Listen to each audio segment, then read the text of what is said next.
Siria está aquí, a 8 horas de avión de España. Es la mitad de grande y su población se concentra aquí. ¿Por qué? Porque toda esta zona es un enorme desierto, pero un desierto muy importante. Tiene 1/3 de las reservas de petróleo del mundo y también de gas natural. Según algunos, el nuevo petróleo. Para sacarlo de aquí y llevarlo a Europa, hay que rodear toda esta península y salir por el canal de Suez. Como te puedes imaginar, aquí te cobran. Pero hay otra manera más fácil, la línea recta. El que controle estas tuberías las puede abrir y cerrar, como un grifo. Si no pagas, no hay petróleo, ni gas. Esta región es increíble. La civilización en el planeta empieza en 3 sitios y este es uno de ellos. Mesopotamia, aquí. Sumer, que te sonará menos, pero es donde empieza todo, aquí también. ¿Recuerdas la Torre de Babel de la Biblia? La hicieron estos tíos. Egipto, aquí. Siempre ha sido un punto de contacto entre Oriente y Occidente, dando a Asia salida al Mediterráneo. Quizá por eso aquí nacen las principales religiones monoteístas, el judaísmo, el cristianismo y el islam. El islam es el último que llega y de hecho acoge a las 2 anteriores. Adán, Noé, Moisés, Jesucristo son considerados profetas islámicos. Bueno, al grano. Como la zona es brutal, todos han querido controlarla y siempre ha estado dentro de algún imperio. Los persas, los griegos, los romanos. El imperio romano termina partiéndose en 2 y finalmente solo sobrevive esto. Ahora es cuando la última religión monoteísta, el Islam, construye su propio imperio. ¿Te acuerdas de las cruzadas? Bueno, pues son los europeos cristianos intentando recuperar esta zona de la que estamos hablando. Los últimos en llegar son los turcos, que ojo, no vienen de Turquía, sino de muy lejos en Asia, junto con Gengis Khan. Lo conquistan todo y fundan el Imperio Otomano. El Imperio Otomano se queda ahí hasta la Primera Guerra Mundial. 600 años. Cuando acaba la Primera Guerra Mundial, aparecen pequeños países donde antes estaba el Imperio Otomano. Y por primera vez vemos a Siria en un mapa. Hasta ahora la habíamos dibujado para no perdernos. ¿Y quién se inventa estos países? Bueno, lo que te voy a contar es alto secreto. O lo era en 1916. Este súper secreto se llama Acuerdo de Sykes-Picot. Los franceses y los ingleses no podían derrotar solos al Imperio Otomano. Solo podían si les apoyaba la gente que vivía dentro. En su mayoría árabes. ¿Cómo se los ganaron? Pues les prometieron la Gran Arabia, un país solo para ellos. El único problema es que era un timo. Antes de seguir, recuerda una cosa. Los árabes son un pueblo, pero no una religión. O sea, un árabe puede ser musulmán, puede ser cristiano, y antes del Islam parece que hubo tribus árabes con tradiciones judías. Bueno, pues a los árabes no les dieron ese único país que les habían prometido. En su lugar, franceses y británicos crearon muchos países pequeños. Estos países, obviamente, no eran países de verdad, sino zonas bajo su control, con gobernantes puestos por ellos. Durante este tiempo hacen lo que quieren con la zona. Recuerda que hay petróleo. Siria, aunque no tiene grandes reservas, tiene fácil salida al mar. Y Francia, que es la que se ha quedado con Siria, se lo da a compañías extranjeras. Después de la Segunda Guerra Mundial, los europeos se van. En el caso de Siria, son echados a patadas. Pero antes de irse, crean otro estado, Israel. No es el momento de hablar de ello, pero es un estado muy polémico que sus vecinos no reconocen. La prueba es que nada más irse los británicos, todos estos estados lo atacan. La zona, a partir de ahora, va a ser una bomba de relojería.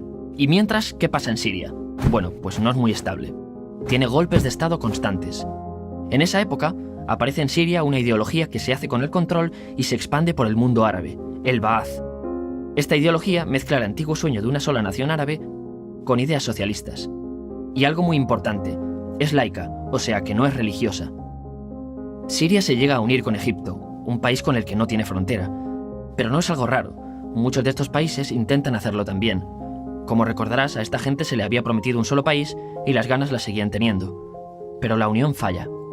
En este tiempo, Egipto les convence para nacionalizar el petróleo. En Siria, Al-Assad, el padre del Assad de ahora, se convierte en jefe del estado Ba'ath. En Irak, también Ba'ath, comienza a ganar fuerza Saddam Hussein.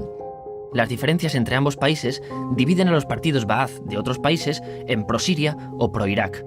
Ahora ocurre la Guerra Fría. El mundo se divide en 2, o eres de Estados Unidos o de la Unión Soviética.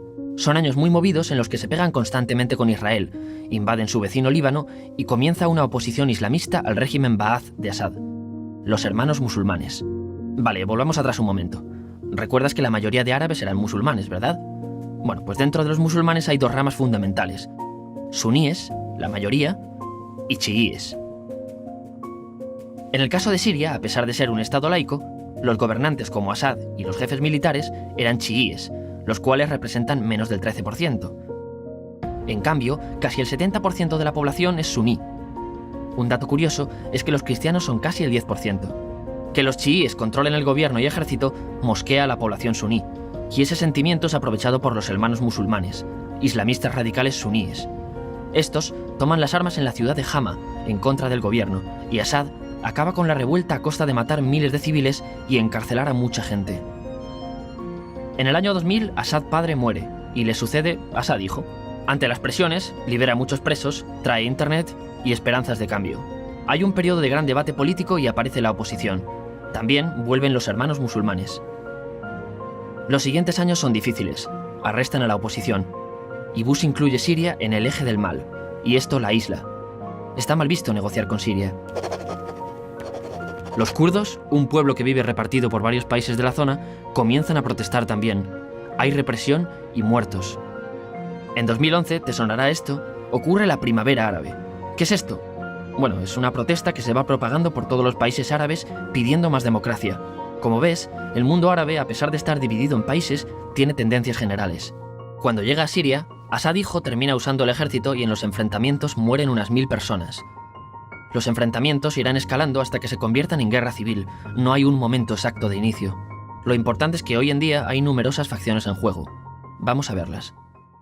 Pero primero piensa en que todo está dividido entre chiíes, la minoría, y suníes, la mayoría.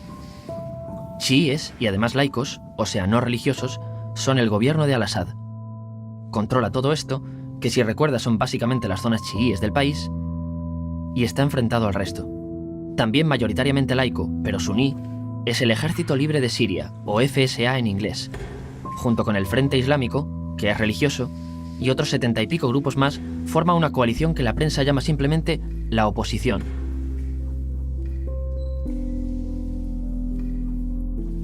También suníes e islamistas, pero radicales, son al-Nusra, llamados Al-Qaeda en Siria porque son básicamente eso, Al-Qaeda en Siria. Otros islamistas radicales son el ISIS o Estado Islámico. Salen de Al-Qaeda en Irak, controlan la mayor parte de Siria e Irak y se han hecho famosos por sus atrocidades. Su objetivo teórico impacta a muchos. Es un Estado Islámico a lo largo de Asia, África y Levante.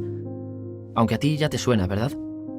En naranja tenemos al pueblo kurdo, que recordarás porque el presidente al-Assad lo reprimió, al igual que gobiernos de países próximos también lo hacen. Ahora controlan militarmente esta zona. Antes de terminar, repasemos los apoyos internacionales a fecha de octubre de 2015. Las fuerzas de al-Assad son apoyadas por Rusia, que ya tenía base militar en el país antes del conflicto, Irán y China. Todos son países de lo que Europa llama Oriente. En contra de Assad, apoyando a la llamada oposición, luchan Estados Unidos, Turquía, Francia, Gran Bretaña y Arabia Saudí. Podemos terminar con algunas conclusiones. Te advierto que esto ya es pura opinión. Si recapitulamos, vemos que la región es estratégica. Por su situación privilegiada, todos la quieren. Siria siempre ha estado bajo el paraguas de grandes imperios. Piensa que hace 100 años la actual Francia era Francia. Gran Bretaña era Gran Bretaña. Pero es que hace 200 también, y hace 300 también, y hace 400 también. En cambio, Siria solo es Siria desde hace menos de 100 años, y solo se gobierna a sí misma desde hace poco más de 50. Además, jamás decidieron sus fronteras, se las impusieron. Europa dividió Oriente Medio a su antojo para controlarlo, diseñando países sin tener en cuenta su población. Muchos historiadores dicen que todo pueblo tiene la necesidad de manejar su propio destino, pero estos ingredientes que hemos visto juegan en contra de proyectos como la Siria Ba'ath, que encima usa la represión para mantenerse. En última instancia, lo que producen es una guerra civil. En este contexto no es extraño que aparezcan actores que se alimenten de la desesperación, el sentimiento suní de opresión y la visión de Occidente como invasor. ISIS usa la identidad árabe y la mitología de antiguos imperios. Cuando quieras entender el presente, pregúntate, ¿y el pasado?